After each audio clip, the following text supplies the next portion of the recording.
ট্রেনের কানেক্টিভিটিতেই কলকাতা থেকে অমৃতসর, অমৃতসর থেকে কাটরা এবং কাটরা থেকে শ্রীনগর অর্থাৎ কাশ্মীর ইজিলি ট্রিপ করতে পারবেন। 6ই আগস্টের পর প্রায় 48 ঘন্টা পেরিয়ে গিয়েছে। কৈলাস থেকে কলকাতা ফিরে আবারও কলকাতা থেকে নতুন গন্তব্যের পথে সময় আমাকে ঠেলে দিয়েছে। কারণ ভারতীয় রেলের তরফ থেকে আমন্ত্রণ বার্তা এসেছে এই উপলক্ষে যে 10ই আগস্ট শ্রীমাতা বৈষ্ণোদেবী কাটরা থেকে অমৃতসরের পথে নতুন বন্দে ভারত এক্সপ্রেসের আনুষ্ঠানিক উদ্বোধন।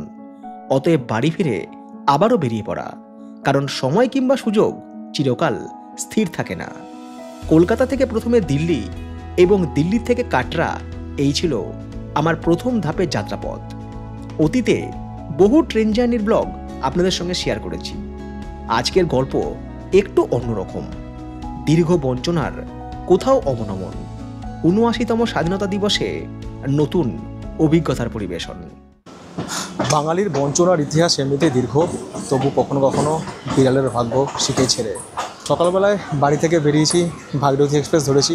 ভেবেছিলাম ট্রেনটা দমদমে আউটডোরে দাঁড়াবে, বা ট্রেন দাঁড়ায়নি। ট্রেন একদম সোজা এসে ঢুকেছে শিয়ালদাতে। ট্রেন থেকে নেমেছি, ছুটে এসে আবারও ধরলাম হচ্ছে শান্তিপুর লোকাল। নামবো হচ্ছে পরবর্তী বিধাননগর রোড। ওখান থেকে নেমে ক্যাব নিয়ে সোজা এয়ারপোর্ট। 7ই আগস্ট কৈলাস পরিক্রমা সম্পূর্ণ করে বাড়ি ফিরেছিলাম। ভেবেছিলাম সে একটু রেস্ট নেবো, বাট ওই যে বললাম, সময় আর সুযোগ সবসময় তাই হাতছানি। তাই জন্য তো আপনাদের জন্য নিত্য নতুন গল্প আনি। বিধাননগরের এই ফুট ক্রসিং ব্রিজটা আমি অনেকবার দেখেছি, আজকে ফার্স্ট টাইম চাপলাম। সময় সকাল 10:54। এখান থেকে নিলাম হচ্ছে ক্যাব, যাত্রী ক্যাব, গন্তব্য এয়ারপোর্ট। আজকে রাস্তাঘাট কিন্তু ফাঁকা, কারণ আজকে হচ্ছে রাখি বন্ধন উৎসব। যদি আমার হাতে 2 দিন বেশি সময় থাকতো না, তাহলে ট্রেনে করে যেতাম, একটা ট্রেনও কভার করা হতো। তাড়াতাড়ি দিল্লি পৌঁছানোর জন্য ফ্লাইট ছাড়া অন্য কোনো কিছুর কোনো বিকল্প নেই। কলকাতা থেকে দিল্লিগামী ইন্ডিগোর ফ্লাইটে বোর্ডিং শুরু হবে সকাল 11:35 থেকে। ওয়েব চেক ইন করে বোর্ডিং পাস সংগ্রহ করার কাজটা সেরে নিলাম এই যাত্রাপথেই, যাতে এয়ারপোর্ট পৌঁছে কিছুটা সময় সেভ করা যায়। ওয়েব চেক কিন্তু হয়ে গেল, বোর্ডিং পাস ইস্যু হয়ে গেল। ইজি যাত্রা অ্যাপটা না আপনাদের ফোনে ইনস্টল করে রাখবেন এবং আপনাদের বোর্ডিং পাসটা এখানে না অ্যাড করে রাখবেন। এর সুবিধা হচ্ছে এটাই যে এয়ারপোর্টে যখন আপনি ঢুকছেন টার্মিনালে, তখন বাইরে সিকিউরিটি আপনার আই কার্ড চেক করে, টিকিট চেক করে। এবার এটা থাকলে কি হবে, আপনি যদি শুধু ওই ডি যাত্রা গেটের সামনে দাঁড়ান, ব্যাস অটোমেটিক স্ক্যান করে আপনি এয়ারপোর্ট ইন করে নিতে পারবেন। মানে ওই বাইরে লাইনও দিতে হবে না, সময় নষ্ট হবে না। প্লাস যাদের আমার মধ্যে এরকম ফ্লাইট ধরা তাড়াহুড়ো আছে, অন্তত তাদের টাইম অনেকটাই সেভ হয়ে যাবে। সময় 11:09। পৌঁছে গেলাম Netaji Subhas Chandra Bose international airport, Kolkata. Gate number 104, gate number 104 হচ্ছে নিচে। আজকে কলকাতা এয়ারপোর্টের সিকিউরিটি মনে হচ্ছে দুবাইয়ের থেকে ফাস্ট হয়ে গেছে। আজকে 9 আগস্ট আমার জার্নি, আর আমি দেখুন টিকিট কেটেছি 8ই আগস্ট সকাল 9:09 কলকাতা থেকে দিল্লি। কলকাতা থেকে দিল্লি ভাড়া পড়েছে 7,749 টাকা। একদিন আগে টিকিট কাটলে ভাই 7,000 কেন, কখনো 14,000 হতে পারে। তবে কলকাতা থেকে দিল্লি অ্যাকচুয়াল ফ্লাইট ভাড়া কত কী থাকতে পারে সেটা কিন্তু ইজিলি কম্পেয়ার করা যায় এবং কম্পেয়ার করে টিকিট বুক করা যায় উইগো অ্যাপের মাধ্যমে। এই হচ্ছে উইগো অ্যাপ, যেটা আপনারা আপনাদের স্মার্টফোনে অবশ্যই ইনস্টল করে নেবেন। যেখানে ফ্লাইটে গিয়ে দেখুন 17ই আগস্ট জার্নি করি, সেক্ষেত্রে ইন্ডিগো রয়েছে, স্পাইসজেট রয়েছে, এয়ার ইন্ডিয়া রয়েছে। 5,000 টাকা, 6,790 টাকা, 7,660 টাকা, বিভিন্ন এয়ারলাইনের বিভিন্ন ফ্লাইট বিভিন্ন রকম ভাড়া। এই যে এয়ার ইন্ডিয়া থেকে ধরুন আপনি ফ্লাইটের টিকিট বুক করবেন, তো সেক্ষেত্রে আপনি এয়ার ইন্ডিয়া থেকে সরাসরি বুক করতে পারেন, অথবা অন্যান্য যে সমস্ত দেখুন clear trip, is my trip, এরকম অনেক রকম দেখুন ফ্লাইট বুকিং অ্যাপ রয়েছে। এখান থেকে আপনারা ফ্লাইটের ভাড়া কম্পেয়ার করে ইজিলি কিন্তু ফ্লাইটের টিকিট বুক করতে পারবেন হচ্ছে উইগো অ্যাপের মাধ্যমে। এছাড়াও যদি আপনারা হোটেল বুকিং করেন, ধরুন আপনি দিল্লিতে যাবেন, দিল্লিতে গিয়ে আপনি হোটেল নেবেন। দিল্লিতে আপনারা যে এলাকায় নেবেন, ধরুন সাউথ দিল্লি আছে, দ্বারকা আছে, সেন্ট্রাল দিল্লি আছে, এয়ারপোর্টের কাছে আছে, অর্থাৎ আপনি যে জায়গায় হোটেল নেবেন সেটা আপনি এখান থেকে দেখে নিতে পারবেন। এই হোটেলটা বুক করার ক্ষেত্রে যে সমস্ত থার্ড পার্টি হোটেল বুকিং যে অ্যাপ রয়েছে, যেমন অ্যাগোডা, যাত্রা, trip.com, ইজি ট্রিপ, বুকিং.com, তো দেখুন কোথায় কত ভাড়া সেটা কিন্তু ইজিলি কম্পেয়ার করে আপনি উইগো অ্যাপ থেকেই হোটেল বুক করতে পারবেন। যদি আপনারা ট্রেনের টিকিট বুক করতে চান, সেটাও কিন্তু আপনারা ইজিলি বুক করতে পারবেন এই উইগো অ্যাপ থেকে। বাসের টিকিট, হ্যাঁ, সেটাও কিন্তু সহজে বুক করা যায় উইগো অ্যাপ থেকে। আপনারা ধরুন কোনো একটা দেশে বেড়াতে যাবেন, তো সেক্ষেত্রে যদি আপনারা ই ভিসা অ্যাপ্লাই করতে চান, সাপোজ আপনি ইন্দোনেশিয়া যাবেন, তো ইন্দোনেশিয়ার যে ই ভিসা সেটা কিন্তু আপনারা ইজিলি বুক করতে পারবেন এই উইগো অ্যাপ থেকে। এক কথায় উইগো হচ্ছে all in one solution. Wego অ্যাপের লিঙ্ক দেওয়া থাকলেও এই ভিডিও ডেসক্রিপশন বক্সে আপনারা ডাউনলোড করে ব্যবহার করতে পারেন। বোর্ডিং কমপ্লিট হয়ে যাওয়ার কারণে নির্ধারিত সময়ের সামান্য আগে কলকাতা থেকে দিল্লির পথে রওনা দিল ইন্ডিগোর 6358 এয়ারক্রাফট। আপাতত 2.5 ঘন্টা চুপচাপ বসে থাকা আর দিল্লি পৌঁছানোর অপেক্ষা। আর বর্ষাকাল বলেই কলকাতার আকাশে ভালোই মেঘের ঘনঘটা। অতএব সামান্য ঝাঁকুনি, কাঁপুনি এগুলো অতিরিক্ত পাওনা বলেই মেনে নেওয়া। এবার ফ্লাইটের টিকিট বুক করার সময় সিট যেমন অ্যাড অন করেছি তেমনি ফুডও অ্যাড অন করেছি। এটা হচ্ছে চিকেন জাঙ্গল স্যান্ডউইচ। ইন্ডিগোর ফ্লাইটে এই প্রথমবার সিট অ্যাড অন করার সঙ্গে সঙ্গে ফুডও অ্যাড করেছিলাম। টেস্ট বেশ ভালোই। অন্তত 7 সকালে ব্রেকফাস্টের কাজটা হয়েই যায়। বেলা 2:15 কিছু আগে দিল্লি এয়ারপোর্টের ওপরে যখন আমাদের ফ্লাইট চক্কর কাটছে, বাইরের পরিবেশ থেকে বুঝলাম আবহাওয়ার দিক থেকে কলকাতা এবং দিল্লি দুটোই প্রায় সেম। দিল্লিতেও আজকে মেঘলা ওয়েদার, রোদ দেখা নেই। ওই হচ্ছে লোটাস টেম্পল দিল্লির। দিল্লিতে এত গাছ, এত সবুজ, তাও কেন তো পলিউশন কে জানে। মনে হচ্ছে না দিল্লিতে ল্যান্ড করছে ফ্লাইট, মনে হচ্ছে কোনো হিল স্টেশন। কি সুন্দর লাগছে চারিদিকে সবুজে সবুজ, মেঘগুলো সব ভেসে যাচ্ছে। 2:13 ফাইনালি আমাদের ফ্লাইট ল্যান্ড করলো দিল্লি এয়ারপোর্টে।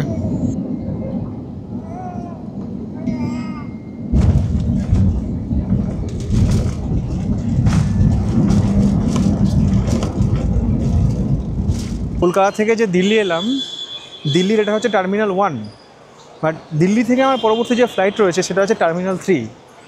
এবারে ট্রান্সফার হতে হবে টার্মিনাল 1 থেকে টার্মিনাল 3। এক্সিট করলাম, এক্সিট করার পর এখান থেকে বাস যায় টার্মিনাল 1 থেকে টার্মিনাল 2 অথবা 3-তে ট্রান্সফার হওয়ার জন্য। শাটেল বাস পিক আপ পয়েন্ট, এখানে একটা ওয়েটিং লাউঞ্জও রয়েছে। এখান থেকে আমাকে একটা টোকেন নিতে হবে, যে টোকেনটা নিলে এই বাস সার্ভিসটা ফ্রি হয়ে যায়, না হলে 25 টাকা লাগে। এটা হচ্ছে বাসের টোকেন, এটা দেখালে ফ্রি। যারা জানে না তারা পয়সা খরচ করে ক্যাব নিয়ে নেয়, বাট এটা কিন্তু ফ্রি সার্ভিস। জাস্ট টোকেন নেবেন, বাসে উঠে পড়বেন। আর বাসের ফ্রিকোয়েন্সি হচ্ছে 10 মিনিট অন্তর অন্তর। যদি বাসে, যেমন এই বাসে প্রচুর ভিড় হয়ে গেছে, যদি হাতে টাইম থেকে ছেড়ে দিন, 10 মিনিট পরের বাসে যান। এটা করে টার্মিনাল 1 থেকে টার্মিনাল 2 অথবা 3-তে ইজিলি ট্রান্সফার হতে পারবেন। আর এই যে আপনার কানেক্টিং ফ্লাইট রয়েছে না, যে আপনি একটা টার্মিনাল থেকে একটা টার্মিনালে যাবেন, এই টোকেন নেওয়ার জন্য আপনার লাগবে হচ্ছে 2টো ফ্লাইটের বোর্ডিং পাস। মানে আমি যে কলকাতা থেকে দিল্লি এলাম তার বোর্ডিং পাস, এবং দিল্লি থেকে জম্মু তার বোর্ডিং পাস। ঠিক সেই কারণেই দিল্লি এয়ারপোর্ট থেকে যদি আপনাদের কানেক্টিং বা সেপারেট ফ্লাইট জার্নি করতে হয় এবং 2টো টার্মিনাল 2টো ফ্লাইটের ক্ষেত্রে দুরকম হয়, তাহলে 2টো ফ্লাইটের মধ্যে বেশ খানিকটা সময় গ্যাপ রেখে তবেই ফ্লাইটের টিকিট বুক করবেন। না হলে টার্মিনাল বদল করার চক্করে অনেকেই ফ্লাইট মিস করে। বাস আমাকে নামিয়ে দিল, চলে এলাম। এটা হচ্ছে টার্মিনাল 3। নিচে রয়েছে অ্যারাইভেল সেকশন, ওপরে রয়েছে ডিপার্চার সেকশন, সব লেখাই আছে। এবার যাবো হচ্ছে ডিপার্চারে। লেভেল 0 হচ্ছে অ্যারাইভেল, আর লেভেল 1 হচ্ছে ডিপার্চার। আমরা যাচ্ছি ডিপার্চারে। সময় 3:21। Finally security check complete Delhi এয়ারপোর্টে। ইন্ডিগো জম্মু, গেট নম্বর হচ্ছে 50। গেট নম্বর 50 যেতে সময় লাগবে হচ্ছে ওই 12 মিনিট মতো। দিল্লি থেকে জম্মুর পরবর্তী ফ্লাইট ছাড়তে ঘন্টা 3 অতিরিক্ত সময় ছিল, যার মধ্যে এয়ারপোর্টের ভেন্ডিং মেশিন থেকে টুকটাক পানীয় সেবন করে সময় কাটিয়ে দিলাম। সময় 6:18। আমাদের বোর্ডিং শুরু হয়ে গিয়েছে। 3 बंदे हैं अभी, मैं इसको तो आप जानते हैं, अक्षय को तो आप जानते हैं। हिंदी बोलছি না, ওরা बुझते পারবে না। और ये बंदा जिसको आप नहीं जानते, अपना परिचय दे दो भाई। मेरा नाम वैसे अनिल है और चैनल नेम है मेरा एनी ब्लॉग्स। অ্যানি ব্লগস হচ্ছে চ্যানেলের নাম, ওর নাম হচ্ছে অনিল। তো আমরা 3জনই যাচ্ছি। ফাইনাল কল হয়ে গেছে দিল্লি থেকে জম্মুর জন্য। আমাদের ফ্লাইট ছাড়ার কথা ছিল 6:25, আর এখন টাইম 6:40। এখন অবধি ফ্লাইট ছাড়ার নাম নেই, একটু লেট হবে। 6:54 টেক অফ হচ্ছে আমাদের ফ্লাইট।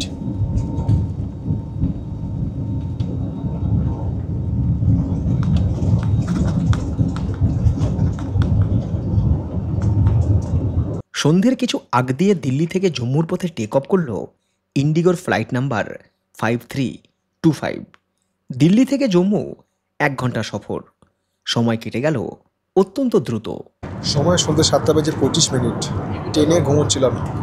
তো আমাদের এই যে ফ্লাইটের টিকিট, তার মধ্যে কিন্তু ইভিনিং স্ন্যাক্স ইনক্লুড ছিল, যেখানে আইটেম হিসাবে রয়েছে রোস্টেড রাইস ক্র্যাকার্স, গুড় পাড়া চিয়া সিডস, এর সাথে রয়েছে একটা মিক্সড ফ্রুট জুস। 1 ঘন্টার ফ্লাইট জার্নিতে কত কিছু হবে, টেক অফ হবে, ল্যান্ডিং হবে, খাবার দেবে, জুস দেবে, ফ্লাইট টার্বুলেন্সের মধ্যে পড়বে, ট্রেন বন্ধ করতে হবে, ট্রে খুলতে হবে, কানে ঝাঁপ ধরে যাবে, কত কিছু হবে 1 ঘন্টার মধ্যে। সময় 8:45, আমাদের ফ্লাইট সাকসেসফুলি ছুঁয়ে নিতে চলেছে জম্মু এয়ারপোর্টের মাটি। আর এখান থেকে আমাদের সিম আর কাজ করবে না, প্রিপেড সিম তো কাজ করবে না। যারা ফ্লাইটে করে আসবেন না, সেক্ষেত্রে যদি জম্মুতে নামেন, এখানে কিন্তু এই যে বৈষ্ণোদেবী যাত্রা হয়, সেই যাত্রার যে রেজিস্ট্রেশন কাউন্টার সেটা কিন্তু এয়ারপোর্টেও আছে। আর সেই সাথে যদি আপনাদের মনে হয় সিম নেবেন, তাহলে কিন্তু আপনারা এয়ারপোর্ট থেকেও লোকাল সিম কালেকশন করতে পারেন, কারণ যেহেতু এখানে আপনার প্রিপেড সিম কাজ করবে না। আমার কাছে সিম কার্ড ছিল না হচ্ছে সিম এজেক্টার টুল, কোথায় হারিয়ে ফেলেছি, যে সিমটা আমি লাগাতে পারছিলাম না, এখান থেকে সিম এজেক্টার টুল কিনলাম, দাম নিল হচ্ছে 20 টাকা। ঠিক আছে, আজ রাত্রে আমাদের স্টে হবে হচ্ছে জম্মুতে। আগামীকাল সকালে আমরা ট্রান্সফার হবো হচ্ছে জম্মু থেকে কাটরার উদ্দেশ্যে, যে কাটরা থেকে অমৃতসরের পথে বন্দে ভারত এক্সপ্রেস কভার করব, যার জন্য এখানে আসা। শুরুতেই ট্রেনের ব্লগ বানিয়ে দিলাম, তাহলে গল্পটা ঠিক জমে না। আমার গল্প হচ্ছে একদম শুরু থেকে শেষ, গল্পের থাকবে হচ্ছে রেশ। কলকাতা, জম্মু, শিলিগুড়ি, দিল্লি এগুলো আলাদা করা যায় না, প্রচণ্ড গরম। এই হচ্ছে হোটেল জম্মুতে, হোটেল এশিয়া। এখানেই হবে হচ্ছে আমাদের প্রথম দিনের রাত্রিবাস। বেশ সুন্দর পরিষ্কার পরিচ্ছন্ন room, electric kettle, ticket, table কাজ করার জন্য, কিন্তু আছে কাজ করার এনার্জি নেই। এদিকে রয়েছে 2টো বেড, এটা কিন্তু শেয়ার রুম। হ্যাঁ, সেন্ট্রাল এসি, এদিকে টিভি, টয়লেট পরিষ্কার পরিচ্ছন্ন ঠিকঠাকই আছে, স্নান করার জন্য সেপারেট জায়গা রয়েছে। চলে এসেছে ডিনার করতে, খুব খিদে পেয়েছে আজকে। প্রথমে রয়েছে স্যালাড, তারপরে হচ্ছে পাস্তা, এটা কি দই বুঝতে পারছি না। এদিকে রয়েছে পাঁপড়, ওদিকে রয়েছে ভাত, এদিকে রয়েছে পনির, মটরশুঁটি দিয়ে একটা কিছু সবজি, এখানে মিক্স ভেজ, আর এদিকে রয়েছে ওই কলাইয়ের আর কি ডাল, ক্ষীর টাইপের কিছু একটা আইটেম রয়েছে, ক্ষীর বা পায়েস। এখানে রয়েছে আইসক্রিম। আর এই হচ্ছে এখানকার রেস্টুরেন্ট, যেখানে আর কি খাওয়া দাওয়া হবে। পাঁপড় একটু ভেঙে গুঁড়িয়ে নিয়েছি, সেই সঙ্গে আমুলের বাটার নিয়েছি, আর আলু সেদ্ধ চেয়েছিলাম, আলু সেদ্ধ আমাকে এরকম দিয়ে গেছে। আজকে ঘিয়ের রিপ্লেসমেন্টটা আমুল বাটার দিয়ে হচ্ছে, বাট আমার খেতে ভালোই লাগছে। আমার এরকম খাবারই বেশি ভালো লাগে, ডাল ওরকম সবজি অত কিছু ভালো লাগে না। ছোটোখাটো নানা অভিজ্ঞতার মধ্যে দিয়ে কেটে গেল 9ই আগস্টের রাত। পরের দিন অর্থাৎ 10ই আগস্টের গল্প শুরু হচ্ছে জম্মু থেকে ব্রেকফাস্টের টেবিলে। ব্রেকফাস্টের আইটেম মোটামুটি সব কিছু রয়েছে, ফ্রুটস রয়েছে, জুস রয়েছে, সসেস রয়েছে, boiled egg, bread, butter, omelette, cookies, bakeries item, ওদিকে পোহা, তারপরে ইডলি, সব রকম মোটামুটি আইটেম রয়েছে। সময় সকাল 7:55। আমরা হোটেল থেকে চেক আউট করবো। কালকে এই হোটেল থেকে সব গাড়ি গিয়ে আমাদেরকে জম্মু এয়ারপোর্ট থেকে হোটেলে নিয়ে এসেছিলো। এখন এই গাড়ি আমাদেরকে এখান থেকে পৌঁছে দেবে হচ্ছে কাটরার জন্য। 40 কিলোমিটার রাস্তা, 1 ঘন্টার মতো সময় লাগবে।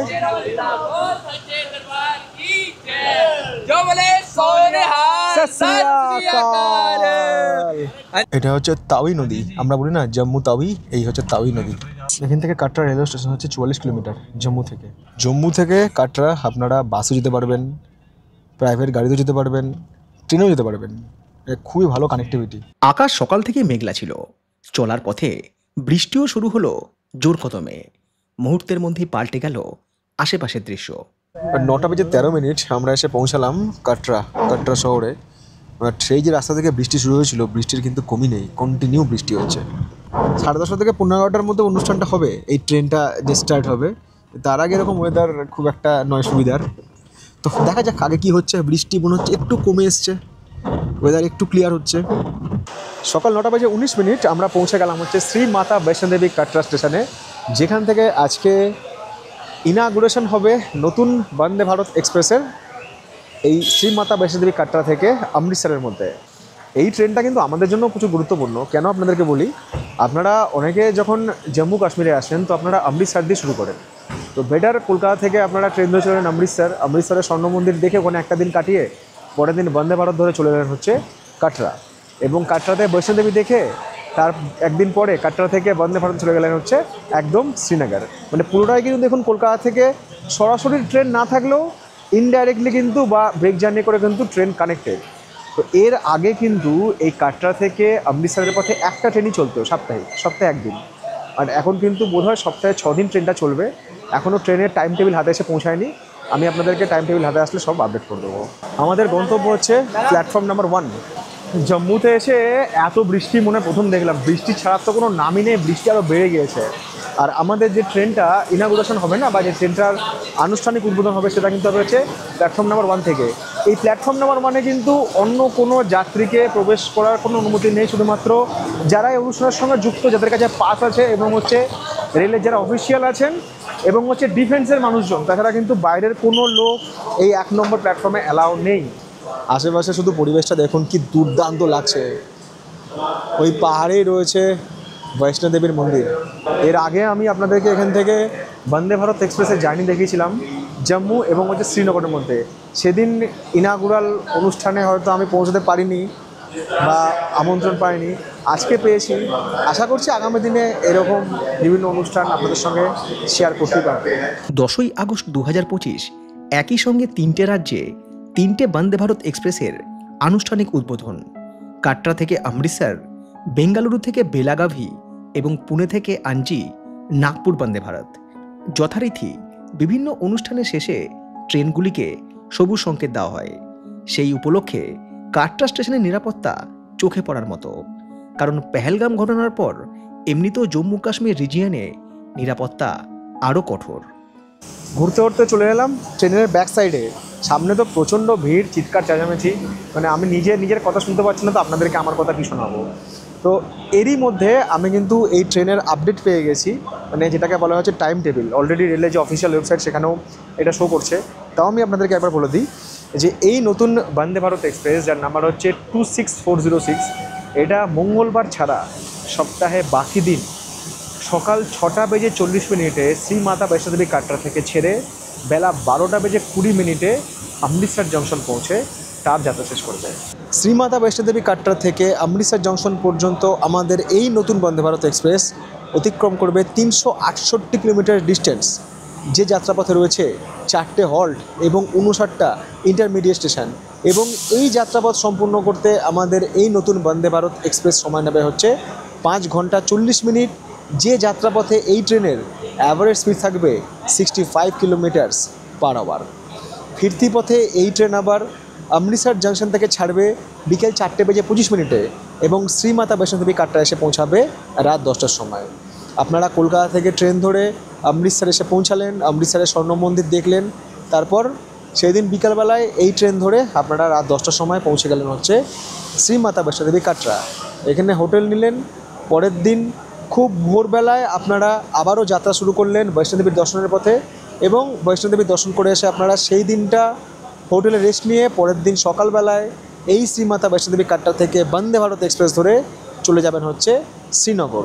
আপনারা কিন্তু আপনাদের প্ল্যান এইভাবেই সাজাবেন যে প্ল্যানের মাধ্যমে কিন্তু আপনারা ট্রেনের কানেক্টিভিটিতেই কলকাতা থেকে অমৃতসর, অমৃতসর থেকে কাটরা এবং কাটরা থেকে শ্রীনগর অর্থাৎ কাশ্মীর ইজিলি ট্রিপ করতে পারবেন।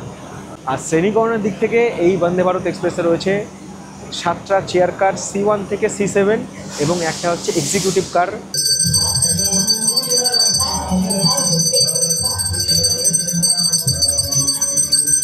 যখন বাইরে আয়োজিত হচ্ছিল বন্দে ভারত এক্সপ্রেসের উদ্বোধনী অনুষ্ঠান, তখন ক্যাব কিংবা লোকোমোটিভের ভেতরে চলছিল পূজাপাঠ, সেই সঙ্গে শুদ্ধিকরণ। এটাই তো ভারতীয় সংস্কৃতি। পরিবহন যতই আধুনিক হোক না কেন, ট্র্যাডিশন আজীবন একই রয়ে যাবে, সেটা ইসরোর রকেট হোক কিংবা ভারতীয় রেলের বন্দে ভারত এক্সপ্রেস।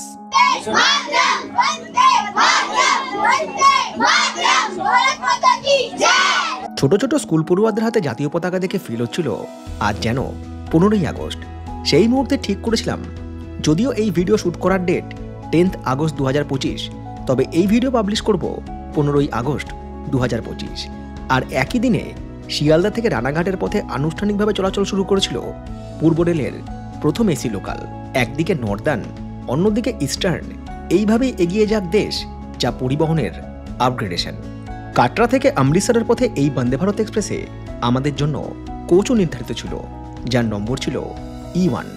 কিছু সিলেক্টেড মিডিয়া, রেলের উচ্চপদস্থ আধিকারিক, MLA, MP, এই লেভেলের ব্যক্তিবিশেষ, তাদের নিরাপত্তারক্ষী, এবং আমরা ছিলাম এই কামরায়। প্রত্যেকটা কোচ না ভাগ করা থাকে যে কোন কোচে কারা থাকবে।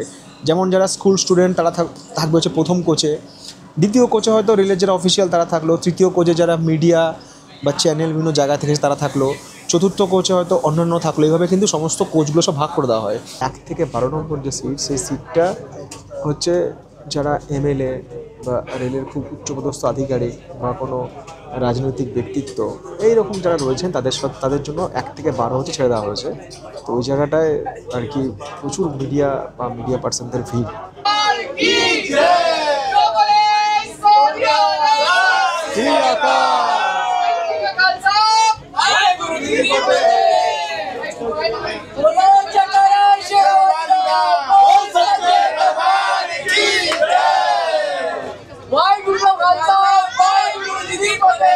সময় সকাল 11:34। ফাইনালি আমাদের বন্দে ভারত এক্সপ্রেস রওনা দিল তার যাত্রাপথে অমৃতসর জংশনের উদ্দেশ্যে। তো আজকে প্রথম দিন বলে ট্রেন কিন্তু টাইমিংয়ে চলবে না, মানে যেখানে ট্রেনের যে টাইমে হল্ট সেই টাইমে দাঁড়াবে না।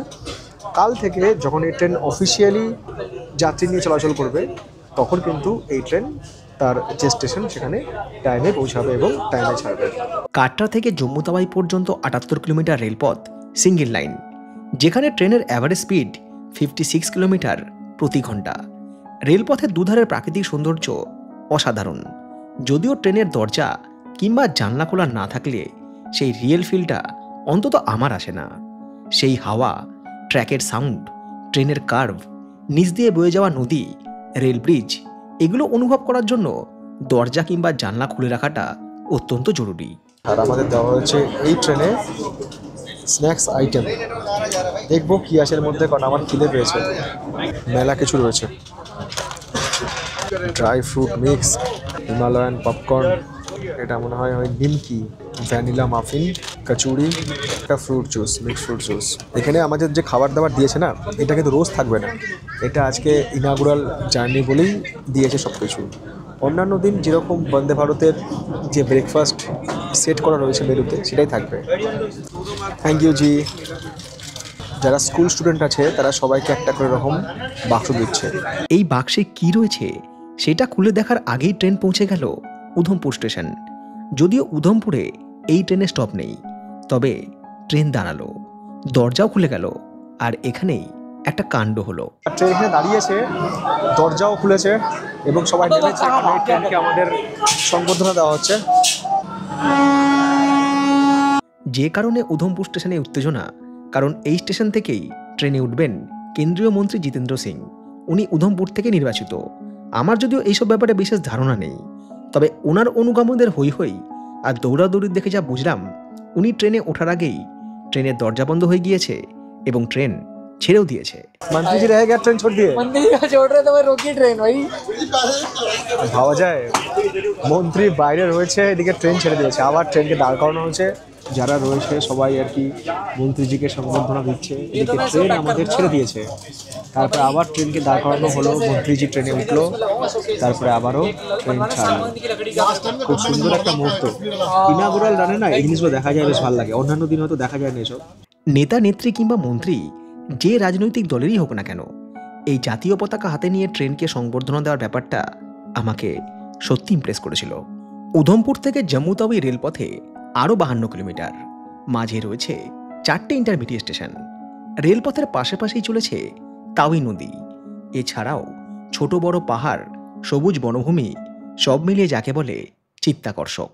কাটরা থেকে আমাদের 77 কিলোমিটার পথ চলা শেষ। সময় ঘড়ি বলছে বেলা 1টা। আমাদের ট্রেন এসে পৌঁছালো তার যাত্রাপথের প্রথম স্টেশন এবং অফিসিয়াল স্টেশন জম্মু তাওয়াইতে।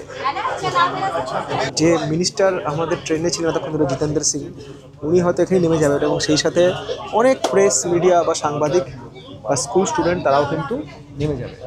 যারা স্কুল স্টুডেন্ট ছিল তারা সবাই এখানে নেমে গেল। জম্মুতে এসে বাইরে প্রচণ্ড রোদ, আর সময় হচ্ছে এখন 1:04। এখানে অনুষ্ঠান হয়েছে, মিডিয়া প্রেস সবাই এখানে রয়েছে।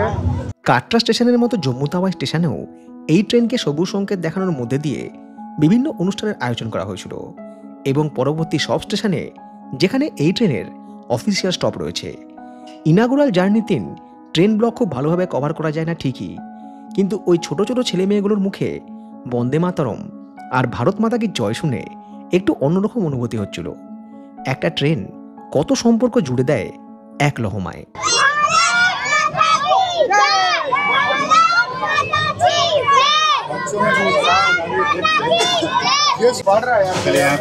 সিগন্যাল হয়ে গেছে, ট্রেনের দরজাও বন্ধ হয়ে যাচ্ছে, ট্রেন এবার ছাড়বে। তার পরবর্তী সময় যখন আমরা স্কুলে পড়তাম তখন তোর কোনো ব্যাপার ছিল না, আমাদেরকে নিয়ে যেত স্পোর্টসের মাঠে। তখন জীবন এরকম ছিল না যে এরকম ট্রেনে করে আমাদের কখনো ট্রাভেল করাবে। আমাদের যাত্রাপথের পরবর্তী স্টেশন হচ্ছে পাঠানকোট ক্যান্টনমেন্ট। জম্মু তাওয়াই থেকে পাঠানকোট ক্যান্টনমেন্ট পর্যন্ত আমাদের ট্রেন ননস্টপ চলবে 99 কিলোমিটার। যে যাত্রাপথে রয়েছে 13টা ইন্টারমিডিয়েট স্টেশন। কাটরা থেকে জম্মু তাওয়াই এই যে জার্নি করলাম না, এই কামরায় ব্যাপক ভিড়, মিডিয়ার ভিড়, সবাই মন্ত্রীজিকে ঘিরে রয়েছে, এত চিৎকার চেঁচামেচি, মানে আমার মনে হচ্ছে ট্রেন ব্লগ বানাচ্ছি না, আমি ট্রেন জার্নি করছি, মাথা ধরে গেছে। এই যে হিমগিরি এক্সপ্রেস হাওড়া জম্মু তাওয়াই, দেখেও ভালো লাগলো। আমি যখন ফার্স্ট কাশ্মীরের ব্লগ বানিয়েছিলাম বাংলাতে, তখন ওই লকডাউনের সময় আর কি, তখন এই ট্রেনে জার্নি করেছিলাম, এই ট্রেনে এসেছিলাম। বন্দে ভারত এক্সপ্রেসের জার্নি নিঃসন্দেহে কমফোর্টেবল, ভালো জার্নি। বাট একটা সমস্যা কী হয়েছে, দরজা ধারা দাঁড়ানো যায় না, জানলা খোলা যায় না, তারপরে একটু প্ল্যাটফর্মে যে নেমে 2-3 মিনিট কথাও বলা যায় না, ট্রেন সবসময় একদম টাইমের আগে গেট বন্ধ হয়ে যায়। তো এইটাই হচ্ছে একটু আর কি সমস্যা হয়, মানে রিয়েল ফিলটা আসে না। জার্নি নিঃসন্দেহে কমফোর্টেবল, সে নিয়ে কোনো কথা নেই, বাট রিয়েল যে ফিল সেটা আসে না, অনেকটা ফ্লাইট জার্নির মতো মনে হয়। বেলা 1:39 আমাদের দেওয়া হলো হচ্ছে লাঞ্চ। আজকে ইনাগুরাল জার্নি করছে বলে খাওয়া দাওয়া কিন্তু অনেক কিছু রয়েছে। কাল থেকে যখন এটা কমার্শিয়ালি জার্নি করবে তখন লাঞ্চ থাকবে কিনা জানি না, না থাকাই উচিত, কারণ 6:40 ছেড়ে যদি 12:20 ট্রেন পৌঁছে যায় সেক্ষেত্রে লাঞ্চ হয়তো থাকবে না। এইসব খাবারের রিভিউ দেওয়াটাও না এক ধরনের ক্রাইম, কারণ এই খাবার তার পরের দিন থাকবে না, না থাকবে এইরকম খাবার, না থাকবে খাবারের টেস্ট। এইসব খাবারের রিভিউ দেওয়াটা খুব বিপদ। ডালের সঙ্গে জিরা রাইস, পনিরের তরকারি, সবজি আর সব ভালো। শেষ পাতে আইসক্রিম ভালো, বেশ ভালো। জম্মু তাওয়াই থেকে 99 কিলোমিটার পথ চলে আমাদের ট্রেন এসে পৌঁছালো তার যাত্রাপথের দ্বিতীয় স্টেশন পাঠানকোট ক্যান্টনমেন্ট। এখানেও অনুষ্ঠান কিংবা ট্রেন থেকে ওঠানামা সবটাই হলো অন্যান্য স্টেশনের মতো। পাঠানকোট ক্যান্টনমেন্ট থেকে আরও 112 কিলোমিটার যাত্রাপথ সম্পূর্ণ করে জম্মু কাশ্মীর থেকে ট্রেন এসে পৌঁছালো পরবর্তী রাজ্য পাঞ্জাবে তার প্রথম স্টেশন জলন্ধর সিটি জংশনে। নতুন ট্রেনের আগমনকে ঘিরে এখানেও মানুষের উন্মাদনা চোখে পড়ার মতো, আর সেটাই স্বাভাবিক, কারণ কাটরা আর অমৃতসরের মধ্যে একটাই ট্রেন চলাচল করত, তাও আবার সপ্তাহে একদিন, যেখানে অমৃতসরের স্বর্ণ মন্দির এবং কাটরার বৈষ্ণোদেবী মন্দির দুটোই রিলিজিয়াস দিক থেকে অত্যন্ত গুরুত্বপূর্ণ।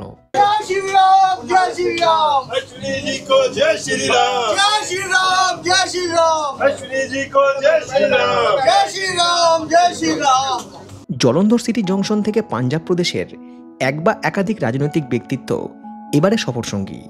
তার অনুগামী কিংবা মিডিয়ার কোলাহলে ট্রেনের কামরা সরগরম। স্বীকার করতে আপত্তি নেই, এনাদের কাউকেই আমি চিনি না। যারা এখানে রাজনৈতিক ব্যক্তিত্ব, সামনে নেই, ওকে জিজ্ঞেস করছি, আচ্ছা আচ্ছা ইনি কি, এর নাম কি? নাম বললো, ইনি কি করেন? সাংসদ। আর আপনাদের এটা নতুন করে বলে দেওয়া দরকার নেই যে আমাদের দেশে কিন্তু রাজনৈতিক প্রেক্ষাপট অনেকটাই বড়। সেটা ট্রেনের ইনাগুরেশন হোক, সেটা মন্দিরের ইনাগুরেশন হোক, সেটা দুর্গা পুজোর উদ্বোধন হোক, আমাদের কিন্তু সব কিছুর পেছনে একটা রাজনৈতিক ব্যাপার স্যাপারের ভূমিকা অতীতেও ছিল, বর্তমানেও আছে, ভবিষ্যতেও থাকবে। শ্রীমাতা বৈষ্ণোদেবী কাটরা থেকে আমাদের 352 কিলোমিটার পথ চলা শেষ। আমাদের ট্রেন এই মুহূর্তে এসে পৌঁছালো তার যাত্রাপথের চতুর্থ স্টেশন বিয়াস জাংশন। বিয়াস জাংশনে আমাদের এই ট্রেনের হল্ট রয়েছে 2 মিনিট, আর এখন ঘড়িতে সময় হচ্ছে বিকাল 4:37। বিয়াস জংশন পার করেই কিন্তু আমাদের ট্রেন গিয়ে দাঁড়াবে তার যাত্রাপথের শেষ স্টেশন অমৃতসর জাংশনে। সময় বিকাল 5:14। শ্রীমাতা বৈষ্ণোদেবী কাটরা থেকে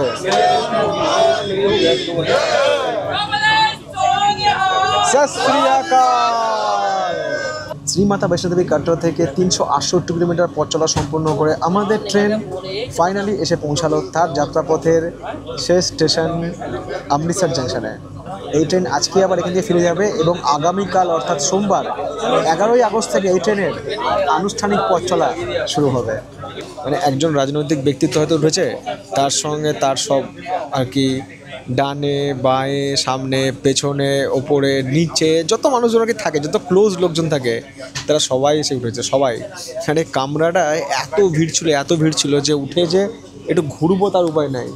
रुक जा भाई, सबको उतरने दे, जो तो जल्दी नहीं है ना, आज तो रुकना है यहाँ पे, तो रुक जा भाई, रुक जा सब, हाँ अपना লাগেজ নিকালিয়ে। বাপ রে বাপ, মানে ইনাগুরাল জার্নি মানে না বিশাল চাপ মানে কি নড়াচড়ার উপায় নেই। তো দরজার মধ্যে লোক দাঁড়িয়েছে, ভেতরে লোক, বাথরুমের কাছে লোক, মানে এত লোক ট্রেনে ট্রাভেল করেছে। আমি ভাই এক জায়গায় চুপচাপ বসে বসে ভিডিও শ্যুট করলাম। অমৃতসর জংশনে নেমে দেখি সেখানে আরও বড় করে অনুষ্ঠান হচ্ছে। যেমন নিরাপত্তার কড়াকড়ি, তেমনি ভিড়। ট্রেন জার্নি শেষ, অতএব ভিড়ভাড় পেরিয়ে বেরিয়ে এলাম স্টেশনের বাইরে, কারণ আজ আমাদের রাত্রিবাস হবে এই অমৃতসরে। প্রত্যেক স্টেশনে যে অনুষ্ঠান হচ্ছে না, সেগুলো কিন্তু সেখান থেকে সব অ্যারেঞ্জমেন্ট করা হয়েছে। আমাদের যে টিম এসছে এদের সাথে কিন্তু এখানকার কোনো কানেকশান নেই, আমাদের কভারেজ এই পর্যন্তই। এবার আমরা বেরিয়ে যাবো এখান থেকে। এই যে রাস্তাটা, এই রাস্তাটা যাওয়া হচ্ছে ওয়াঘা বর্ডার, আর এইদিকে যে লেনটা রয়েছে এদিক দিয়ে সব বাস যায়, এগুলো হচ্ছে সমস্ত বাস স্টেশন। আমার মনে আছে অমৃতসরের স্বর্ণ মন্দির, ওয়াঘা বর্ডার, জালিয়ানওয়ালাবাগ যে সমস্ত জায়গাগুলো আছে, এর উপরে আমি একবেলার ভিডিও বানিয়েছিলাম, 2023 সালে এসেছিলাম। জানি না তখন কেন ভিডিওটা দেখেনি, আসলে সবই তো ইউটিউবের ইচ্ছার উপর নির্ভর করে কোনটা ভিডিও রেকমেন্ড করবে কোনটা করবে না, সব ওর উপরে। যাই হোক, আমি ভিডিওর লিঙ্কটা উপরে দিয়ে রাখলাম, আপনারা দেখে নিতে পারেন। আর আমরা স্টেশন থেকে বেরিয়ে আমাদের জন্য যে সমস্ত গাড়িটারি এসেছিলো, আমরা 3 জন একটা গাড়িতে উঠলাম। আপাতত গন্তব্য হচ্ছে হোটেল। এখানে ড্রাইভার সাহেবকে জিজ্ঞেস করলাম, বললো ওই 3-4 কিলোমিটার মতো ডিস্টেন্স এখান থেকে। অমৃতসরে একটা রাত অতিবাহিত করে পরের দিন আবারও ট্রেন ধরে রওনা দিলাম কলকাতার উদ্দেশ্যে। সেই সঙ্গে শেষ করলাম আমার অভিজ্ঞতার ডায়েরি। ফিরব খুব তাড়াতাড়ি নতুন গল্প নিয়ে কলকাতা থেকে লাক্ষাদ্বীপের পথে।